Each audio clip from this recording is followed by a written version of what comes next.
లలిత exchange Utsav పాత నగల అదే బరువుకి కొత్త నగలు తీసుకో నగల ప్రైస్ లో 20% ఆదా చేసుకోవచ్చు. హాయ్ హలో నమస్తే వెల్కమ్ టు క్యూబ్ టీవీ. నేను మీ యాంకర్ చార్మి. ఈ రోజు మనతో పాటు ప్రస్తుతం ఆర్బి సుధా మేడం అయితే ఉన్నారు, ఆస్ట్రాలజర్ అండ్ అలాగే లైఫ్ కోచ్. సో మేడం తోని మాట్లాడి ఒక ఇంట్రెస్టింగ్ టాపిక్ మీద తెలుసుకుందాం. నమస్తే మ్యామ్. నమస్కారం అమ్మా. మేడం, లా ఆఫ్ అట్రాక్షన్ లో విజువలైజేషన్ టెక్నిక్స్ అంటే ఏంటి, అవి దేంట్లో మనం ఉపయోగించుకోవచ్చు మ్యామ్?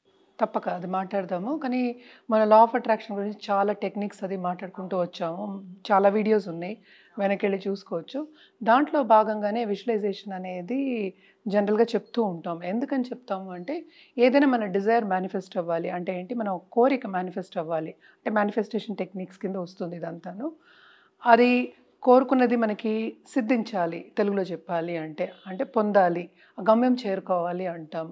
ఇవన్నీ జరగాలి అంటే కొన్ని టెక్నిక్స్ మనం మాట్లాడున్నాము. అలాగే ఏంజిల్ నెంబర్స్ మాట్లాడడం, మనకి 369 777 555 అంటే జర్నలింగ్ టెక్నిక్స్ ఉంటాయి, మనకి డ్రాయింగ్ టెక్నిక్స్ ఉంటాయి, స్క్రిప్టింగ్ టెక్నిక్స్ ఉంటాయి, ఇంకా ఏంటంటే మెడిటేషన్, విజువలైజేషన్ అనమాట. కానీ చాలామందికి ఏంటి తెలియదు అంటే, మెడిటేషన్ అంటే ఏంటి, విజువలైజేషన్ అంటే ఏంటి అని తెలియదు. రెండింటికి తేడా అర్థం తేడా చాలా కష్టం అర్థం కావడానికి. రెండు సేమే అనుకుంటున్నాను. అవును, కానీ ఏంటంటే మెడిటేషన్ అనేది ఏంటి అసలు, మామూలుగా మన మైండ్ చాలా ఒడిదుడుకులతో రోజువారీ జీవితంలో మనం పడిపోతాం కదా. పడిపోయినప్పుడు అదే ఆలోచిస్తూ ఉంటాం. ఇప్పుడు రేపు నేనేం తినాలి, నేను రేపు ఏం వేసుకోవాలి, రేపు నేను ఎవరికి ఏం ఆన్సర్ ఇవ్వాలి, రేపు ఎవరైనా అప్పుల వాళ్ళు వస్తే వాళ్ళకి డబ్బులు ఇవ్వాలి, ఇవే ఉంటూ ఉంటాయి కదా. అంటే అది రోజువారీ జీవితం. అంటే ఏంటంటే మనకేం కావాలో మనం ఆలోచించట్ల. అంటే మనం ఏం ఏం గమ్యం చేరుకోవాలి, నా గోల్ ఏంటి, నేను లైఫ్లో ఏం సాధించాలి అనేది ఆలోచించాం కదా. ఎందుకు ఆలోచించాం? బికాజ్ దాంట్లో రోజువారీ జీవితంలో పడిపోయినప్పుడు ఏమవుతుందంటే రోజు అదే జరుగుతూ ఉంటుంది. అంటే ఏంటి, మనం చేంజ్ అవ్వకపోతే అది కూడా చేంజ్ అవ్వదు, అంటే లైఫ్ కూడా చేంజ్ అవ్వదు అని చెప్పడానికి. అంటే అదే చెప్తూ ఉంటారు కదా, ఒక డైలాగ్ కూడా ఉంది, బ్రహ్మానందం డైలాగ్ అనుకుంటా. అంటే ఇప్పుడు తిన్నావా పడుకున్నావా లేచావా, తెల్లారిందా మళ్ళీ తిన్నావా పడుకున్నావా లేచావా అన్నట్టే ఉంటుంది. అంటే ఏమి చేంజ్ ఉండదు. సో ఈ టెక్నిక్స్ అన్ని చేసినప్పుడు ఏమవుతుందంటే అది కొంచెం చేంజ్ అవుతుంది లైఫ్ అనేది. అంటే ఎందుకు చేంజ్ అవ్వాలి అంటే, నీకు కావాలి కనుక, ఇది నేను చెప్పడం కాదు. నీ లైఫ్ చేంజ్ అవ్వాలి అన్నప్పుడు అది చేసుకోవాలన్నమాట. అంటే విజువలైజేషన్ అంటే ఏంటి అని ఇప్పుడు చెప్పబోతున్నాను. మెడిటేషన్ అదే, మన మైండ్ని కామ్ చేయడానికి మన మెడిటేషన్. అందుకనే ఏంటంటే ఒక మంత్రం కానీ అంత పెద్దది నేనేం చేయమంటలేదు. పొద్దున్న లేవగానే ఒక 10 నిమిషాలు కామ్గా కూర్చోవడమే మెడిటేషన్ అనుకుందాం. అంటే మైండ్ కూడా సైలెంట్గా ఉండాలి. మనం సైలెంట్గా ఉండడం కాదు, నోరు సైలెంట్గా ఉండడం కాదు, మైండ్ కూడా సైలెంట్గా ఉండడమే దాన్ని మెడిటేషన్ అంటాం అనమాట. లాస్ట్ వీడియోలో కూడా అన్నారు, లేవగానే ఫస్ట్ మాట్లాడకండి, కొద్దిసేపటి వరకు ఫోన్ ముట్టకండి అన్నారు. అదేంటంటే అవన్నీ చేసినప్పుడు ఏంటంటే డైవర్షన్ టాక్టిక్స్ అయిపోతాయి, మనకి అట్రాక్షన్స్ ఎక్కువ అవుతాయి మిగతా దాని మీద.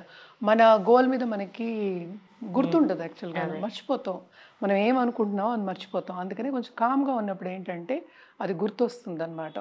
సో అందుకోసం అని ఫస్ట్ మెడిటేషన్ అంటే ఇది. విజువలైజేషన్ అంటే యాక్చువల్గా మనకు కావాల్సింది మనం విజువలైజ్ చేసుకోవడం. అంటే చాలామంది స్పోర్ట్స్ పీపుల్ కూడా ఉంటారు, అథ్లెటిక్స్ ఉంటారు, వాళ్ళందరికీ విజువలైజేషన్ నేర్పుతారు.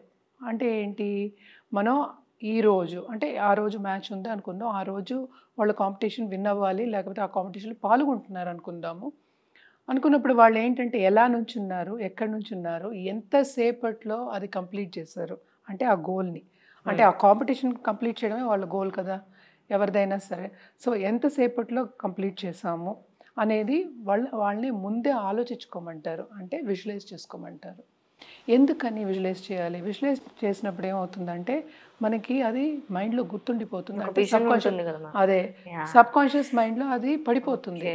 సబ్ కాన్షియస్ మైండ్లో పడిపోయినప్పుడు ఏంటంటే తప్పక అది సాధిస్తాం మనం వెళ్ళి. అందుకని ఒకరోజు చేస్తే అవుతుందా? అవ్వదు. ఇప్పుడు చాలామంది సపోజ్ స్పోర్ట్స్ పీపుల్ ఉన్నారనుకుందాం, ఒకరోజు ట్రైన్ అయ్యి నెక్స్ట్ డే నేను కాంపిటీషన్కి వెళ్ళిపోతానంటే ఎవరు ఒప్పుకుంటారు?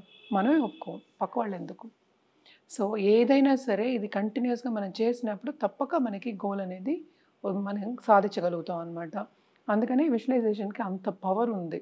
అలాగే దీంట్లో ఏంటంటే క్రియేటివ్ విజువలైజేషన్, విజన్ బోర్డు, మళ్ళీ డ్రాయింగ్ టెక్నిక్స్, స్క్రిప్టింగ్ టెక్నిక్స్, ఇంకా చాలా ఉన్నాయి దీంట్లో.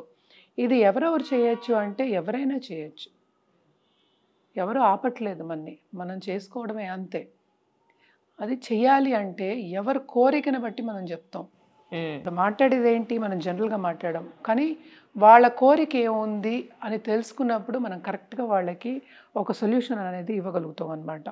అంటే ఏంటంటే ఒక్కొక్కరికి ఒక్కొక్క కోరిక ఉంటుంది, ఇది జనరల్. అంటే ఫస్ట్ మెడిటేషన్ చేసిన తర్వాత విజువలైజేషన్ చేసుకోవాలి. ఎలా విజువలైజ్ చేసుకోవాలి అంటే మీ కోరికని ఆల్రెడీ తీరిపోయింది, ఆల్రెడీ గమ్యం చేరుకున్నాము, ఆ గోల్ అయిపోయింది అన్నట్టు విజువలైజ్ చేయాలి. అందుకనే ఇందాక స్పోర్ట్స్ పీపుల్ గురించి చెప్తూ ఉన్నాను. వాళ్ళు ఆల్రెడీ అయిపోయింది, నేను విన్ అయిపోయాను, అందరూ నన్ను పొగుడుతున్నారు, లేకపోతే నాకేమో ప్రైజ్ వచ్చిందో, నేను ఇంత ఇంత తీసుకున్నాను అన్నట్టు విజువలైజ్ చేసుకుంటే ఆ గమ్యానికి మీరు చేరుకుంటారు.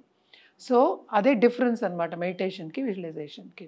సో మేడం దీనిపైన ఇంకో ఎపిసోడ్ ఖచ్చితంగా చేద్దాం మేడం. ఇంకో ఎపిసోడ్ లో అసలు పిల్లల గురించి, వాళ్ళకి సక్సెస్ అవ్వాలనుకున్న దాని గురించి ఇంకో ఎపిసోడ్ లో మాట్లాడదాం. Thank you ma'am. థ్యాంక్